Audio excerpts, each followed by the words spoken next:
much for tuning in to another episode of Beating Cancer Today. And I just wanted to reach out to my warriors today. Let me hear your war cry because I'll tell you, it is a reason to get excited. We're going to introduce a little something new today. I'm going to circle back to this and tell you about it later, but just as a little teaser, I want to put a challenge out there. This challenge is going to be for, well, I'll get into it later. Right? We'll call it, the initials of it is going to be POF. No, POL. POL is going to be the initials of what we're going to talk about later. So tune in, make sure that you're still watching at the end of this video because we're initiating a challenge today. And we're also going to put it on all of our threads for social media and stuff too. So um, hopefully, hopefully it's something that people pay attention to because I think it's a little bit contagious and it promotes smiles. So hey, listen, thank you guys for tuning in to all of our social media outlets. The response has been pretty incredible. You guys are sharing the videos. You're sharing dialogue with each other in the pursuit of the same thing that we're all looking for, and that is to resolve the issues with our cancer and become triumphant in our battle. And I just really wanted to. I think it's important to recognize the fact that you guys are all you're all digging in, and so that's pretty great, So hey, listen, as an all-time disclaimer, I'm not a doctor. I have no medical or biological training or background education in any way. I'm just a United States Marine, and I was diagnosed with stage 4 colorectal cancer. And after 3 years of treatment through Western medicine, I had exhausted all of my options with Western medicine, and it resulted in my referral to hospice. And at that point in time, I just really wasn't ready for that stage, and that chapter, well, it wasn't on the table for me. So I I decided to go back to school, the school of hard knocks, and I decided to become. Uh, uh, I decided to obtain my PhD in logic and research and common sense, and I ended up using the curriculum that I used for this education was information that I obtained off the World Wide Web, and that information was published by Western Medicine. So the same people that gave up on me had been publishing uh, clinical trials and medical studies that were indicative of there being a solution for this disease. So I took all of this information that I was able to obtain, and I developed a cocktail, so to speak, of my own. I figured, well, they're all just practicing medicine. If we're all just practicing medicine, let me practice a little bit too. I mean, if I'm the only one with skin in the game, why can't I practice? You're just practicing medicine on me. So I I came up with using the information that was available through Western medicine. I came up because I don't have any restrictions, and I came up with this cocktail that I refer to. It's 5 ingredients, and those 5 ingredients is fenbendazole, it's an anti-parasitic, curcumin, anti-inflammatory, AHCC, which is a collection of mushrooms, annatto, which is the only real good part of vitamin E, actually, and samidine, which is the active ingredient in Tagamet. All of these things are available over the counter. Yeah, I got everything on Amazon. So after all of their options, their FDA approved Western medicine options were exhausted, I went ahead and I compiled this cocktail that I got right off of Amazon, and it worked. In 6 weeks, I was 50% less disease. And at 14 weeks on this cocktail, this protocol, um, I at 14 weeks, I was no evidence of disease.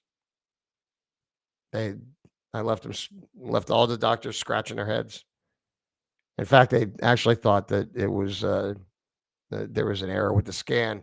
I actually got scanned twice, um, a- and then 9 consecutive scans subsequent to that for 2 years.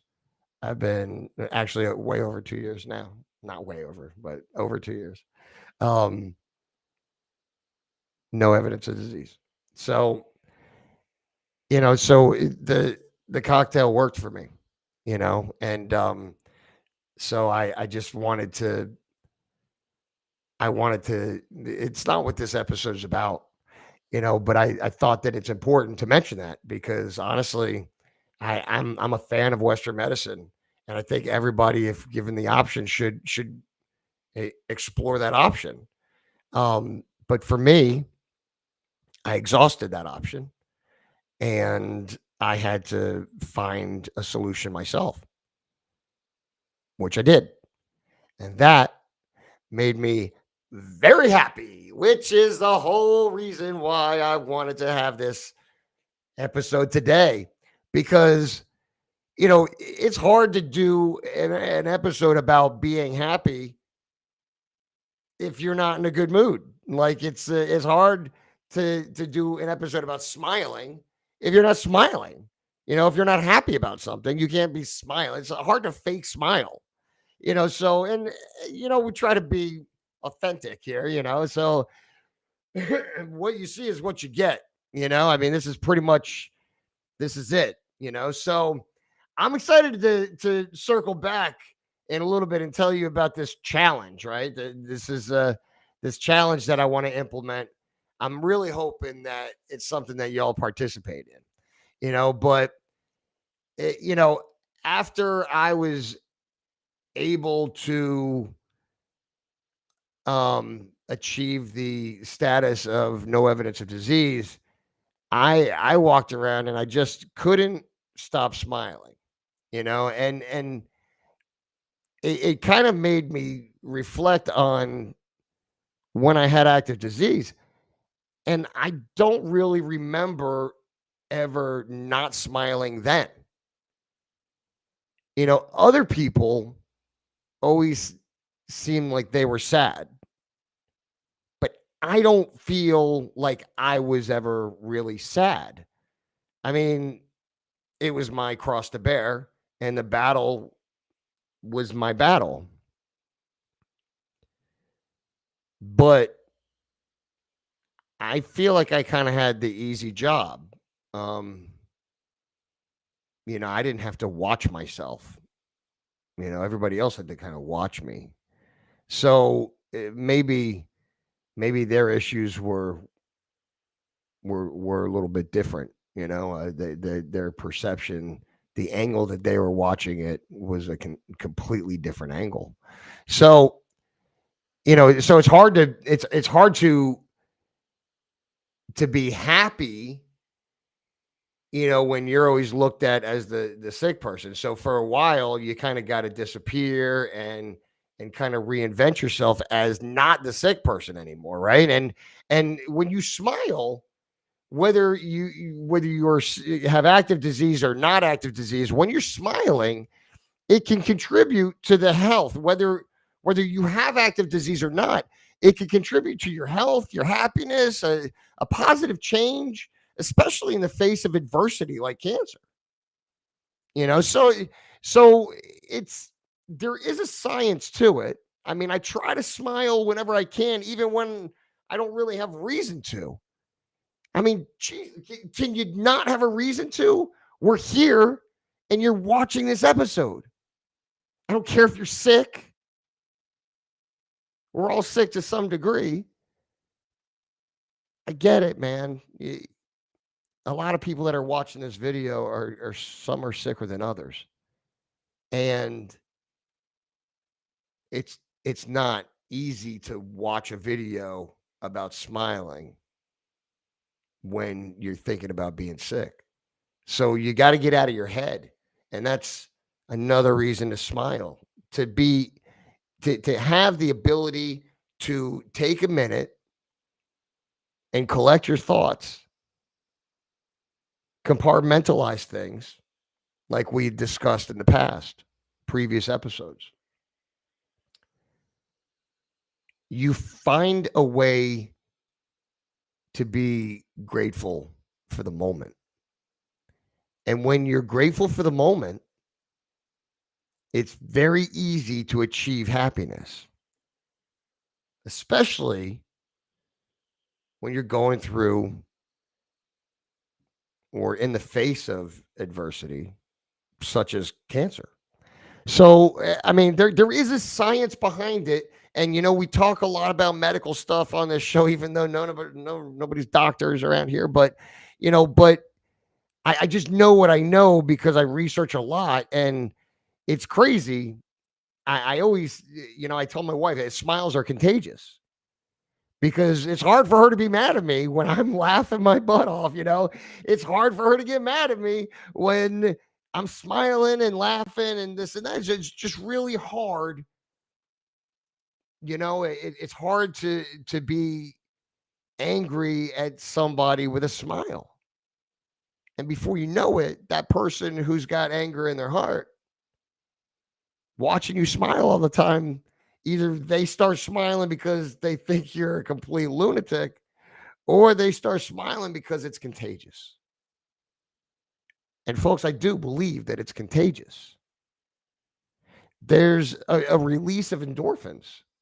Scientifically, there's a release of endorphins, and that helps your physical and mental well-being. Smiling triggers the release of neurotransmitters known as feel-good hormones.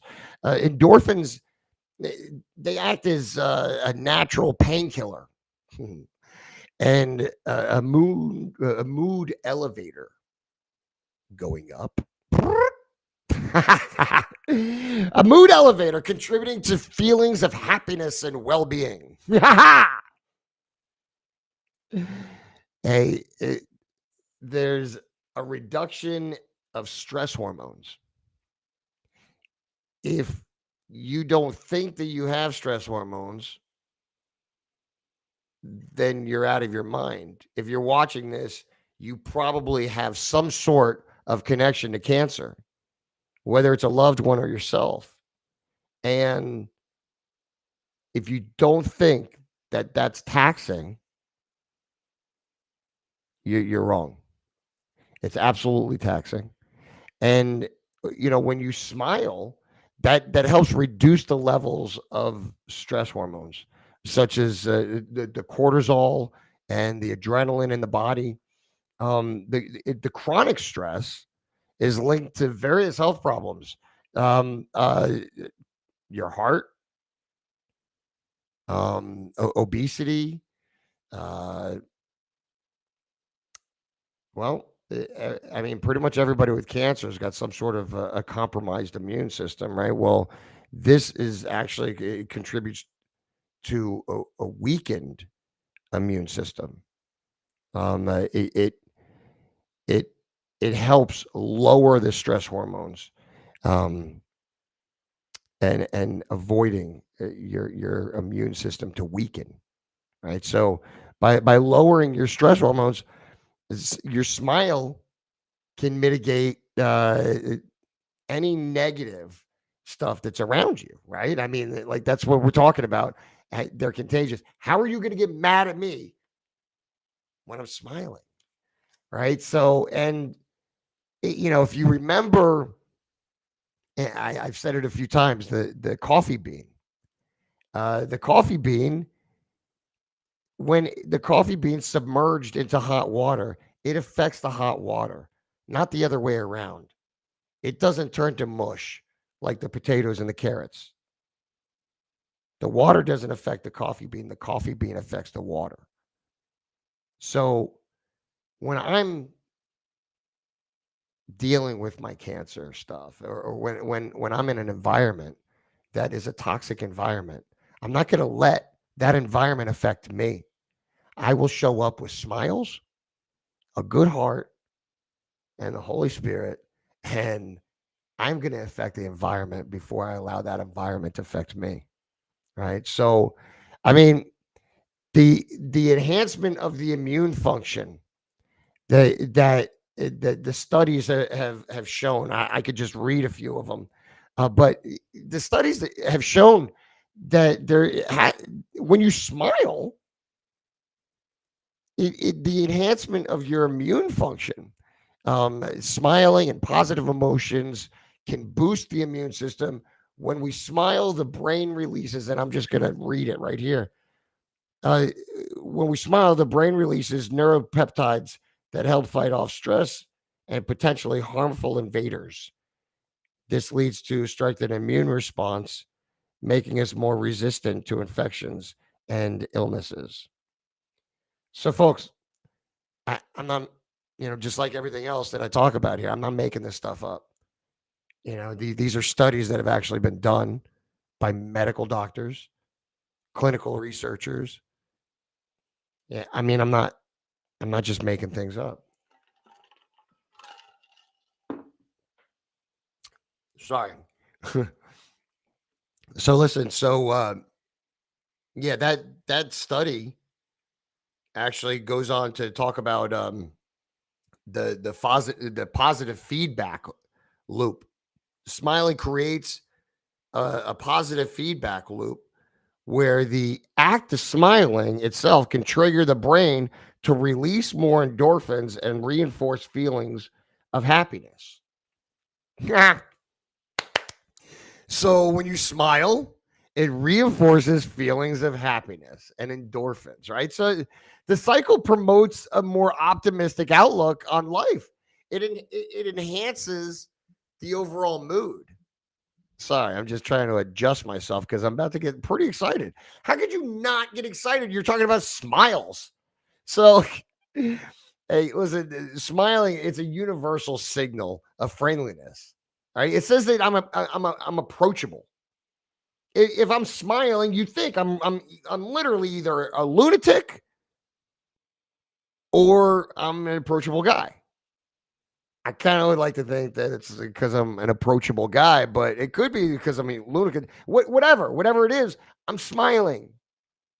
And you know what? Some of the reason, like, I mean, I don't know. I think that sometimes it gives people the wrong idea. Like people just want to approach all the time, and some of the people I don't want them to approach me. So um, regular social interactions, is okay, but you know sometimes people approach you at inappropriate times or whatever. So I don't know. I mean, just because you're smiling doesn't mean that you always want to be approached, but it does certainly lead to a sense of belonging.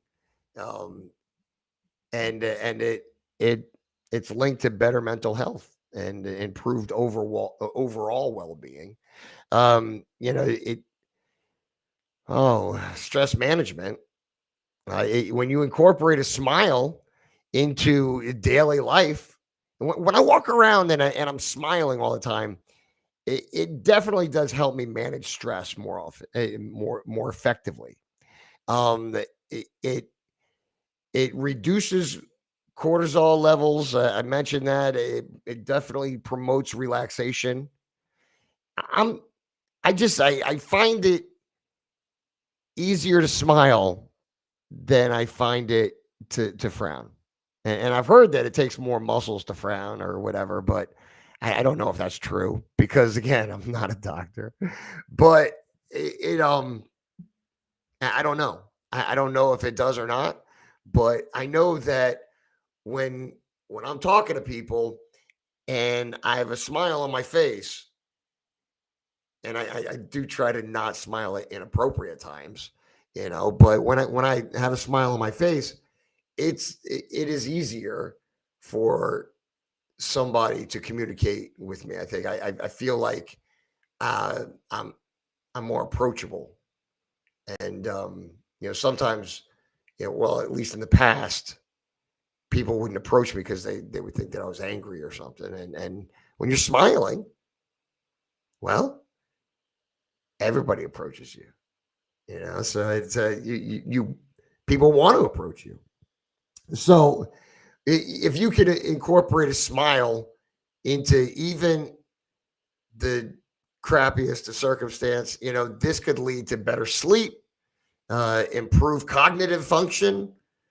And I wish that our president would start smiling a lot more. But he might be delirious. I don't know, but he might be. But it definitely does contribute to cognitive function and a greater sense of emotional balance. So, and I don't know how accurate that is because our vice president smiles a lot. She might be a loon.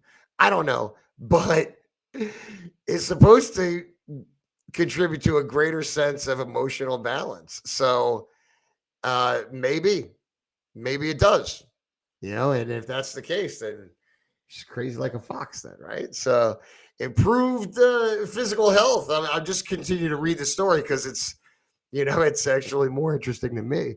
The immune boosting effects of smiling contribute to better physical health and resilience against illnesses.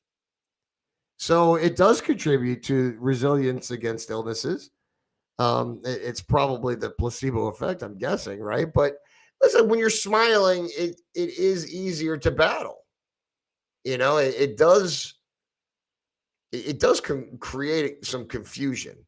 You're smiling during a point where you should be crying, and I think that maybe confuses your body a little bit. I don't know. Maybe it confuses your body to the point that it doesn't set in right away. I don't know, but it can lead to better sleep and cognitive function and your emotional balance. Um, so I do think that smiling plays a huge part in in your everyday battles, whether it be with cancer or uh, your coworkers or whatever the case may be. All right. So I mean, when the immune boosting effects of smiling contribute to better physical health and and uh, and your resilience against, I read it before, the resilience against illnesses is what it said. Um, Additionally, I'll just keep reading it. Additionally, reduced stress levels and increased relaxation can have positive effects on cardiovascular health, digestion, and overall bodily function. The scientific evidence highlights the profound impact of smiling on both physical and mental well being. While releasing endorphins, reducing stress hormones, and enhancing immune function, smiling contributes to improved health and greater happiness. Cultivating a habit of smiling can lead to more positive outlook on life, stronger social connections, and better overall quality of life. So, there you go. That's it. Smiling is contagious. Smiling is, dude, smiling is great. How I've never seen two people that are smiling at each other fighting each other unless they're complete lunatics, and which that is kind of that's like a kind of a clause. Like you're allowed to smile a lot if you're a nut, a loon, So whatever. So anyway, listen, you can change the world one smile at a time, and I think that it's important that you harness the power that your smile carries. You can make a positive impact with just having a good smile. smiling in the face of adversity, smiling when everybody else is smiling. It doesn't matter. If you're smiling, it's really hard to it's really hard to send a negative and bad message. The ripple effect of kindness and positivity with a single smile. I mean, it can brighten somebody's day and create a chain reaction of goodwill. Like other people are going to pay it forward, and smiles are contagious.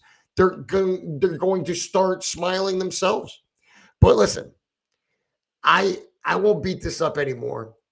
The point being is that smiles are contagious, and show me one circumstance where you ever get to see a bunch of smiling, happy people with a sad face, and vice versa, right? There's relativity, right? But hey, I told you before I was going to circle back. Let me circle back. I want to go ahead and implement a challenge. This challenge is going to, well, I guess let me just describe the challenge. All right. I'll describe it. I kind of mapped it out so everybody would be able to read it online. Right. So the challenge is you're going to start your day on a positive note by participating in the challenge that is going to be called the Proof of Life Challenge. The Proof of Life Challenge, it's a short video clip. It's of your first action of the day. And whether it's a morning stretch or simply taking a deep breath and setting intentions for the day ahead, making breakfast, whatever it is, you express your positivity and your determination to make this day the best that it could be. That video, and you do it daily. All right. This is going to be your Proof of Life challenge, because we got to start living. And even if you're sick and you don't feel like getting up, this is your challenge. You can't fake this. So what you do is you got to send it to your friend. You got to post it and challenge somebody else who may need a little kick. So this is something that sincerely can catapult you into the next chapter of your journey. The Proof of Life Challenge. And you know what? I said before that certain things make me smile uncontrollably. And I'll tell you what one of them is. I do this Proof of Life Challenge as a matter of therapy, because to me, a lot of people wrote me off when I was at my sickest point.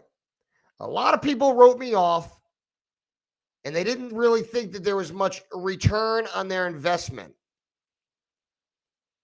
So why should they spend more time with me where I'll be dead soon, according to the looks of it?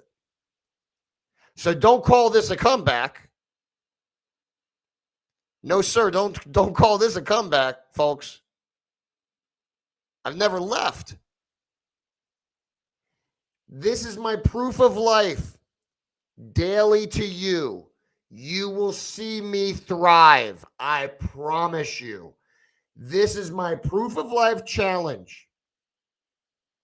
Every day, get your ass up out of bed. Motion creates emotion. You getting up out of bed, sending a video for the Proof of Life challenge, whether it's posting it or texting it to a friend, that Proof of Life challenge. Motion creates emotion.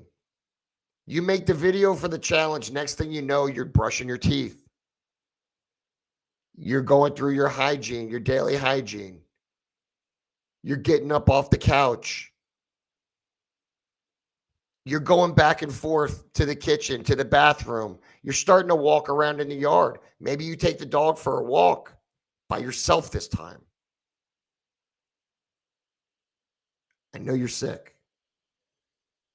I've been there. Send me a proof of life video. This is your proof of life challenge for each and every one of you. I still do it to this day. Thank you, Nelson, for taking all of my videos. I still do it to this day. This is my proof of life. Every day, I'll give you a proof of life because I'm winning. And that's what winners do. Folks, listen, that's the challenge. Pass it around, make it a thing, because it will catapult you into the next chapter of your journey. This is contagious. I promise you. Folks, please continue to share these videos, continue to spread the word, continue to participate in all of the group chats and the dialogue that we have on our Facebook group page and all of our other social media outlets.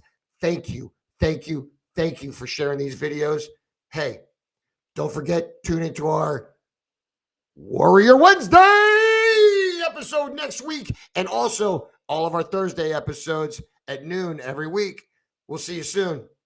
Stay vigilant and be a warrior. Ah!